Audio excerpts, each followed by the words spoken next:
Hi, I'm Rodney Spike, and this is Indonesia Today.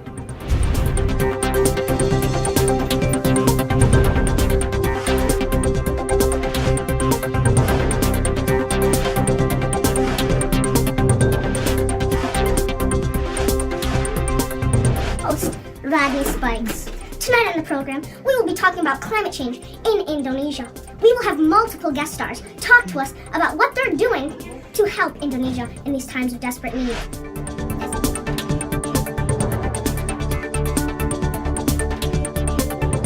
Today on the show, we have a special guest, Simon Lowell, who is here to talk to us about deforestation. Simon. Oh yes, deforestation. It harms the environment. For example, less oxygen, and more carbon dioxide, and just people cut down, sometimes even burn forests, just to make more room. Are you aware that all 73% of logging is illegal? Yes, highly. Now, are you also aware that in Swahili, Kalimantan, and Sumatra are all places that have been reduced next to nothing because of logging? Yeah, that's a great place to start reforestation. Well, you heard it from him, folks. This has been Indonesia Today. We'll see you after the break. I'm Rodney Spikes. Here with me today is Roger Rathbone. Hello, I'm Roger Rathbone, and I'm here to talk about Indonesia's energy consumption. Now, are you aware that over 257 million people live in Indonesia? And they use approximately 857 kilowatts of power per hour. That is astonishing. Indeed. Now, what are your professional opinions about renewable energy? Well, in Indonesia, due to the nature that it is an archipelago, For those at home who do not know, what is an archipelago? an archipelago is a dense and humid set of islands. Okay, continue please. And due to Indonesia being an archipelago, you have two very viable options for renewable energy. You have wind power, which is made especially useful because it is humid there, and you have hydroelectric power. Due to the fact that they have very quick running streams and are surrounded by water, they can siphon off into energy. That is very intelligent of you. Now, thank you for being on our show. And tonight on the program, I will be talking to my dear friend and local weatherman, Matthew McCann. Matthew? Hi, I'm here to talk to you about weather extremes in Indonesia. Weather extremes in Indonesia are caused by climate change and have a serious problem and affect its people and the environment. Indonesia has problems with extreme typhoons, high temperatures ranging up to 35.9 degrees Celsius, and large-scale flooding that can damage the environment and its people. Now, what are the main pros and cons of monsoons? Well, during the different seasons of monsoons, the monsoon can irrigate crops and can bring livestock, give water to its people, or because of climate change, it can just have dry, arid environments and leave people in drought. Well, thank you for the time on the show.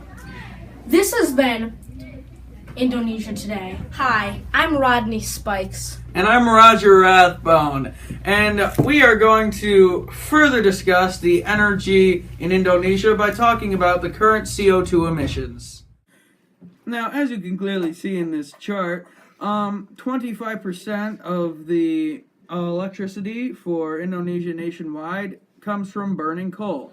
Coal produces about 2 pounds of carbon per kilowatt per hour.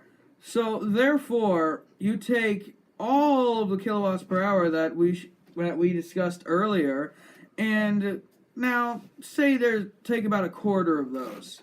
Now multiply that number by 2.